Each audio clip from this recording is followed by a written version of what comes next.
O presidente Lula deve conversar com o presidente ucraniano Volodymyr Zelensky para discutir a guerra que a Ucrânia enfrenta há mais de 3 anos contra a Rússia. Para falar sobre esse e outros assuntos internacionais, convidamos o professor de Política Internacional da UERJ, Paulo Velasco. Professor, muito bom dia para você, seja bem-vindo aqui ao Jornal da Manhã.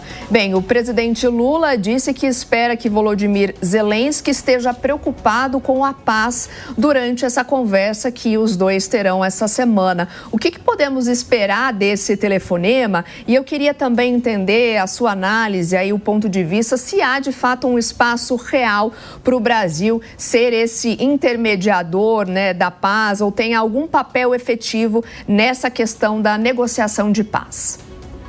Bom dia, Soraya, Nonato, prazer sempre falar com vocês.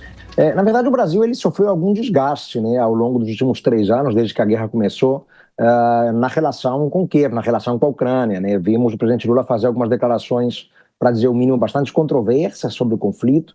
Ele chegou a equiparar, né, em termos de culpabilidade, né, Rússia e Ucrânia pela guerra, né, numa viagem que ele fez à Europa em 2023 ainda, né, soltou uma frase muito popular no Brasil, né, se um não quer, 2 não brigam, né, dando a entender justamente que, em termos de culpa, né, tanto a Rússia quanto a Ucrânia teriam uma parcela importante ali para explicar o conflito. E, além disso, houve também, né, alguns encontros com o próprio Zelensky, né, eles teriam um encontro numa reunião de cúpula que acabou sendo desmarcado de última hora.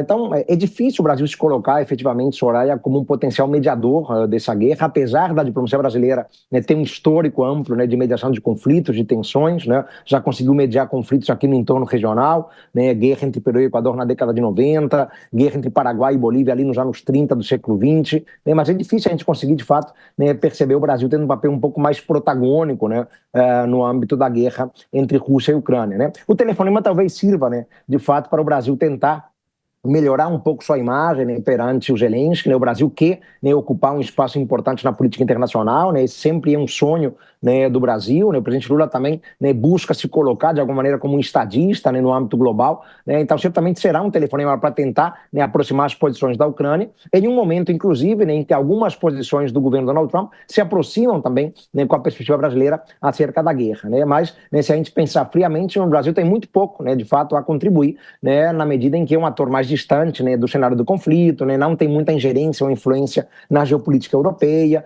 né, não é um país de fato que consiga influenciar os rumos da política, seja da Rússia, seja da Ucrânia, né, o nosso cacife nesse sentido, o nosso poder, né, de ingerência, ele é muito pequeno, né, quando pensamos efetivamente no conflito entre Rússia e Ucrânia. Mas é um telefonema que talvez sirva, sim, né, para o Brasil tentar se explicar um pouco com o Zelensky, tentar melhorar um pouco sua imagem, né, para no futuro, quem sabe, compor talvez, né, não sozinho, mas um grupo de países, né, que possam contribuir para a paz. Né, mas a nossa imagem hoje, né, perante a Ucrânia não é certamente, Soraya, das melhores, não.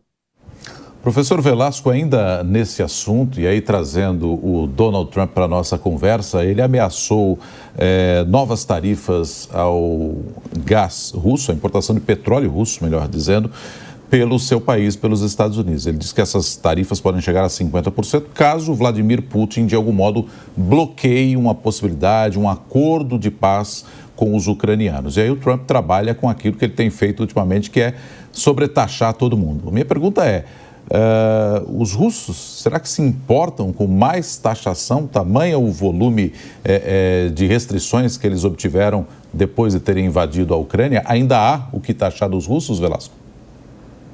Sempre há como aplicar mais sanções contra a economia russa, né? Não há dúvida, né? Inclusive, há como aplicar medidas indiretas, né? Ou seja, os Estados Unidos podem ameaçar, por exemplo, né, com punir países que façam negócios com a Rússia, né? Isso é algo que pode preocupar os russos, sim, né? Não há dúvida, mas é verdade, né? Você bem coloca, né, Nonato, que a Rússia conseguiu aprender ao longo dos últimos anos, né, como contornar, né, sanções ocidentais, né? Desde 2014, né, quando a Rússia anexou a Crimeia, né, o país vem sofrendo, né, uma série de punições econômicas de toda a sorte, né, dos países ocidentais, né, e se aproximou muito, por exemplo, da China, né, para conseguir, né, evitar um impacto mais nocivo, né, dessas medidas econômicas contra a sua economia, né? Mas claro que qualquer medida tomada por um país da envergadura, né, um país do calibre dos Estados Unidos, né, pode afetar sim os interesses russos, né, sobretudo, né, se os Estados Unidos começarem a ameaçar, né, com punir economicamente países que mantêm relações e negócios com a Rússia, né? Mas pior do que isso seria para o Putin perder o diálogo positivo que conseguiu construir, né, com o Donald Trump, né?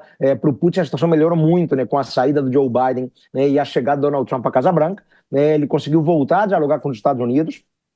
O Trump parece ter alguma simpatia pelo Vladimir Putin, né? Inclusive adota posturas em relação ao conflito que interessam muito a Rússia, né? A administração Trump já chegou a dizer que a Ucrânia tem que desistir dessa ideia de recuperar todo o território hoje ocupado pela Rússia, né? Algo que vai absolutamente ao encontro dos interesses russos, né? Então, acho que para o Putin, é pior do que as sanções econômicas diretamente, né, seria, de fato, o Trump, né, perder a paciência, né, com a Rússia, né, dar as costas para o Vladimir Putin, né? Eu acho que o Trump está começando a ver, né, que a postura da Rússia é de tentar adiar ao máximo, né, protelar ao máximo o cessar-fogo, porque o momento hoje da guerra é muito conveniente para os russos, né? Então, isso talvez canse um pouco Donald Trump, né, que pode sim, eventualmente, adotar medidas mais duras contra a Rússia, né, entendendo que está sendo feito de bobo, né, pelo Putin, né? Isso sim, né, seria ruim para a Rússia, né, mais do que as punições econômicas, né, perder o diálogo e a relação de confiança, né, que foi estabelecida nos últimos meses com o Donald Trump. Professor, voltando um pouco aqui para o Brasil, né, dado o histórico de declarações do governo brasileiro sobre a guerra na Ucrânia, especialmente, como que essa postura também pode ser interpretada até pelo cenário diplomático internacional? O presidente Lula está tentando se posicionar mesmo diante como um líder global, né? No final de semana ele chegou até a elogiar o presidente dos Estados Unidos, Donald Trump. É isso, na verdade o Lula sempre sonhou com essa condição, né, de um ator global de grande envergadura, de grande importância, né, chegou nos seus primeiros mandatos nos anos 2000 a frequentar foros muito importantes, né, o Brasil, né, gozava à época, né, de uma projeção internacional certamente maior do que a que tem hoje, né, mas uma combinação de fatores fazem do Brasil um ator relevante, né, fomos presidentes, né, do G20 no ano passado, né, este ano temos a presidência rotativa do agrupamento BRICS, haverá a cúpula do BRICS aqui no Brasil no meio do ano, então o Brasil volta, né, a ter uma projeção internacional de alguma maneira importante, né, no final do ano teremos a COP30, né, no Pará. Então o Brasil tenta aproveitar esse momento, né, esse timing favorável em que de alguma maneira o mundo olha para nós, né, por esse conjunto de variáveis, né, para tentar realmente se afirmar, né, como ator de peso, né, e claro, a grande questão internacional sensível que temos é, né, a guerra em curso na Ucrânia já há mais de 3 anos, né, então é natural que o Brasil também tente, né, ocupar um espaço relevante nesse âmbito. Já tentou em outros momentos, né, em coordenação com a China, se colocar como potencial mediador, mas não é simples, né, sobretudo, né, por não termos a envergadura que uma China tem, ou que uma Turquia ou uma Índia tem, né, são países que têm, de fato, uma visibilidade maior, né, e são atores que conseguem influenciar mais a dinâmica internacional, né? No Brasil, às vezes, ele acaba sobredimensionando demais, né, o seu peso, né, tentou se colocar nos anos 2000, né, como mediador da questão entre Israel e Palestina, né, não conseguiu, e acho que agora acontece algo parecido, né? O Brasil tenta se colocar, né, como potencial mediador, né, do conflito entre Rússia e Ucrânia, mas talvez não tenha envergadura para tanto, né? Claro que, né, o Lula, né, com esse telefonema com o Zelensky, pode eventualmente aparar algumas arestas, pode talvez melhorar um pouco a imagem do país, acho que é isso que ele vai tentar, né, falar um pouco da tradição diplomática brasileira, que é uma tradição em defesa da paz, é uma tradição, sem dúvida, né, que atua na solução pacífica de controvérsias, né, o Brasil sempre atuou nesse sentido, e vai tentar mostrar isso para o Zelensky, né, tentando afinar um pouco as posições, né, e mostrar, né, para o presidente ucraniano que não estamos, né, tão próximos assim da Rússia como algumas declarações parecem revelar, né. E claro, o elogio feito pelo Lula, né, ao Donald Trump, né, tem a ver justamente com o fato de que o novo presidente dos Estados Unidos, né, revela posições em relação à guerra que são parecidas com as visões brasileiras, tá? Especialmente no que está justamente a necessidade de se buscar uma paz de maneira urgente e sabendo que a Ucrânia terá que fazer concessões, né? O Brasil, né, sempre se colocou nesse sentido, né? A busca pela paz depende de concessões de ambos os lados, né? Então não adianta a Ucrânia ficar insistindo em querer recuperar todos os territórios, né, inclusive a Crimeia, ocupada desde 2014, porque se for assim, não haverá paz, né? Então, quando o Trump se posiciona também nesse sentido, isso cria uma afinidade natural, né, entre as posições de Lula e Trump, por isso o elogio do presidente brasileiro, né? Mas para o Brasil, reitero, né, não será fácil atuarmos, né, de maneira clara e direta como um mediador nessa crise, não. Professor Velasco, nossos comentaristas Cristiano Beraldo e Deise Ciocari também participam. Deise. Professor, até que ponto essa conversa entre o Lula e o Zelensky pode alterar a percepção de neutralidade do Brasil? E aí, até que ponto neutralidade pode ser confundida com conivência? Eu acho que, na verdade, o Brasil ele sempre insiste muito nisso, né? Esse sonho, né? Essa posição do Brasil de almejar né, sempre um protagonista internacional, acaba fazendo com que o Brasil muitas vezes, né, opte, né, por um distanciamento, né, uma neutralidade ou imparcialidade, né, que podem sim, né, ser confundidas com uma conivência, especialmente nesse caso, né, temos que ser francos, né, em que temos uma guerra de agressão.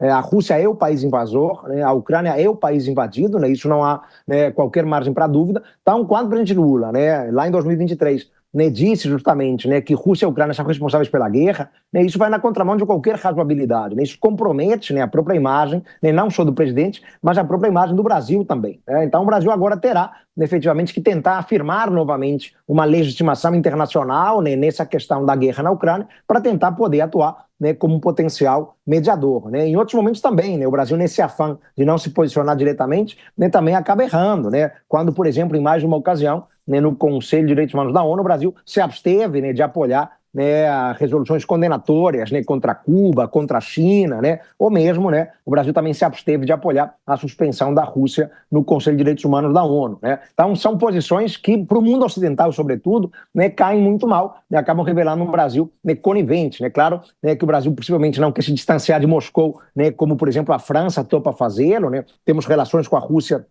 de dependência, né, especialmente na compra de fertilizantes, né, de óleo diesel, né, mas acaba, né, transmitindo uma imagem negativa, certamente. Né. Isso, claro, pode atrapalhar a imagem do Brasil para o mundo, por óbvio, né, especialmente o mundo ocidental, né, mas pode também atrapalhar, né, a possibilidade de atuação do Brasil como um mediador nessa crise, porque é bem provável que o governo ucraniano não queira o Brasil participando de uma mesa de mediação, por não entender o Brasil, né, como um ator legítimo nessa questão específica. Então, caberá ao Lula tentar justamente remover essas barreiras, né, e tentar recolocar o Brasil diante do governo ucraniano, né, como um ator legítimo.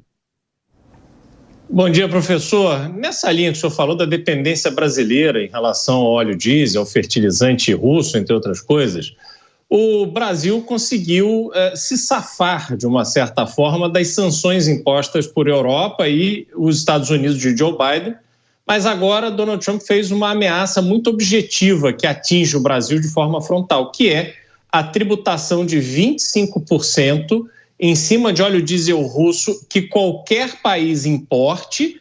Caso contrário, os Estados Unidos cessarão toda a relação comercial com esse país. Então, o Brasil não tem absolutamente a menor condição de interromper suas relações com os Estados Unidos, seja em razão da Petrobras, seja em razão dos bancos, seja em razão da dependência das exportações, que a gente, 15% das nossas exportações vão para os Estados Unidos. O senhor avalia que a postura do Brasil diante de uma ameaça tão concreta pode mudar de forma efetiva e rápida? O Brasil vai ter que avaliar efetivamente as perspectivas de impacto disso. Né? Os Estados Unidos têm muito essa mania, esse hábito, né, de aplicar, né, sanções de alguma maneira terceirizadas, né, contra países que se relacionam com seus desafetos. Né? Assim fez, por exemplo, né, com países que se relacionavam com o Irã. Né? O Brasil, apesar disso, manteve relações, né, comerciais com o Irã. Claro que o Irã não tem o peso que tem uma Rússia, mas, né, são medidas que já adotaram e nem por isso o Brasil recuou na relação com o Irã. Então, os Estados Unidos já fizeram isso com outros players, fizeram em relação a Cuba também, né? Isso não impediu, né, de vários países, inclusive do mundo ocidental, da Europa, como por exemplo a Espanha, né, ou ali o seu vizinho Canadá, terem relações econômicas importantes com Cuba. Então, é normal os Estados Unidos adotarem, né, esse tipo de prática, né, de ameaçarem, né, atores mundo afora, né, caso se relacionem com seus desafetos. Então, se de fato ele levar adiante essa ideia, né, de punir economicamente quem vier a se relacionar com a Rússia, isso pode eventualmente afetar aliados norte-americanos na Europa, ali, né, no seu entorno, mas claro, né, pode afetar muito o Brasil. Né, temos que lembrar que o comércio do Brasil com a Rússia cresceu de maneira importante nos últimos anos, né, desde que a guerra se iniciou. A Rússia já está, né, entre os 10 maiores parceiros comerciais do Brasil. Né? A Rússia, né, no ano passado, foi o 8º maior parceiro comercial do Brasil, à frente, por exemplo, do Chile, né, à frente da Índia. Né? Isso mostra como o comércio com a Rússia cresceu muito desde que a guerra se iniciou. E claro que o Brasil vai ter que, né, avaliar, né, possíveis impactos disso. Né? Por óbvio, né, se chegarmos à conclusão, né, de que poderemos ter prejuízo na relação com Washington, né, se tivermos, né, de fato, né, relações mais amplas com a Rússia, o Brasil tenderá a recuar na sua relação econômica com a Rússia, porque o mercado norte-americano é, obviamente, muito mais estratégico para nós. Nos Estados Unidos é o segundo maior parceiro comercial do Brasil. Mas terá que ser avaliado com cuidado, né, para o Brasil também não tomar nenhuma medida precipitada. A ideia do Brasil é querer manter relações normais com Moscou. Né? Temos, né, um diálogo importante com a Rússia. O presidente Lula vai a Moscou, né, este ano, e certamente não quererá estremecer a relação, né, com a Rússia por conta de ameaças que venham da Casa Branca. Né? Mas certamente haverá uma ponderação e um cuidado na hora de tomarmos uma decisão. Conversamos com o professor de Política Internacional da UERJ, Paulo Velasco. Mais uma vez, professor, obrigada pela entrevista. Boa semana para você. Muito obrigado, boa semana a todos. Obrigada.